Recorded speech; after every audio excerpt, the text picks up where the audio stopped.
بسم الله الرحمن الرحیم. السلام علیکم ملګرو، په دې هیله چې روغ او جوړ وئ. راځو نن ورځ په دې ویډیو کې دا زده کوو چې آیا څنګه کولی شو په خپل کمپیوټر کې یو ورچول ډرایو جوړ کړو او همدارنګه همدغه جوړ شوی ورچول ډرایو بیا هم له منځه یوسو. نو د ورچول ډرایو د جوړولو طریقه په همدې ویډیو کې ده او مهرباني وکړئ همدا ویډیو تر پایه سره وګورئ او طریقه تر زده کړئ له نورو ملګرو سره هم شریک کړئ. خو یادونه کوم که چیرته مو زما یوټیوب چینل نوی سبسکرایب کړئ نو مهرباني وکړئ د لا ډیرو او ښایسته جالبو ویډیوګانو لپاره زما یوټیوب چینل نجیب سمارټ لرنینګ سنټر سبسکرایب کړئ او همدارنګه د سبسکرایب بټن ترڅنګ هغه د غنټې نشان باندې هم کلیک وکړئ او بیا آل انتخاب کړئ ترڅو زما د هرې نوې ویډیو په مورد چې زه یوټیوب ته پورته کوم تاسو ته خبر در ورسیږي، نوټیفیکیشن درکړي، تاسو هغه ویډیو وګورئ او هغه څه چې ما پکې ویلي دي تاسو هغه ترې زده کړئ. نو راځو اوس د عملي کار په طرف چې څنګه کولی شو یو ورچول ډرایو جوړ کړو. راځو CMD خلاصو. CMD له هغې وروسته انټر. یوازې 2-3 سټیپه دي. لومړی SUBST لیکو چې بلټ ان کمانډ دی. already CMD یا MS-DOS یا کمانډ پرامپټ پیژني.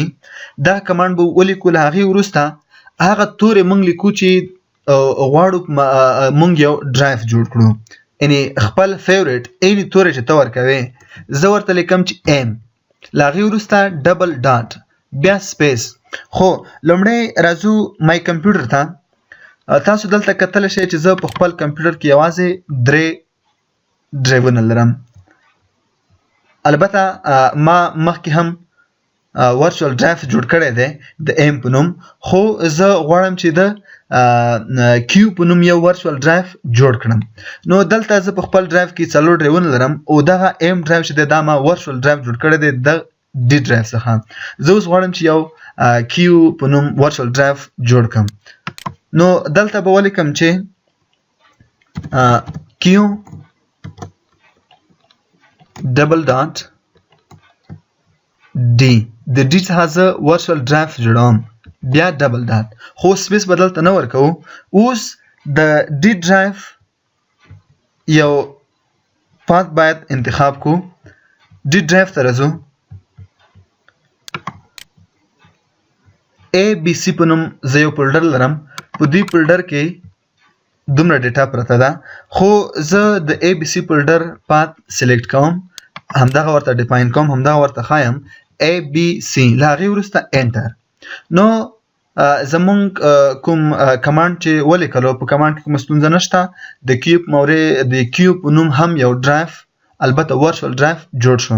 اوس یې ګورو چې آیا جوړ شوی دی او که نه.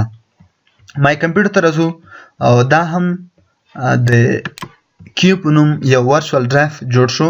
ما مخکې هم M په نوم یو ورچول ډرایو جوړ کړی دی او دویم ډرایو چې شو د کیو په نوم شو او هغه ډیټا چې په ABC فولډر کې پرته ده هغه ټوله دلته هم شته دی، خو البته دغه ورچول ډرایو دی.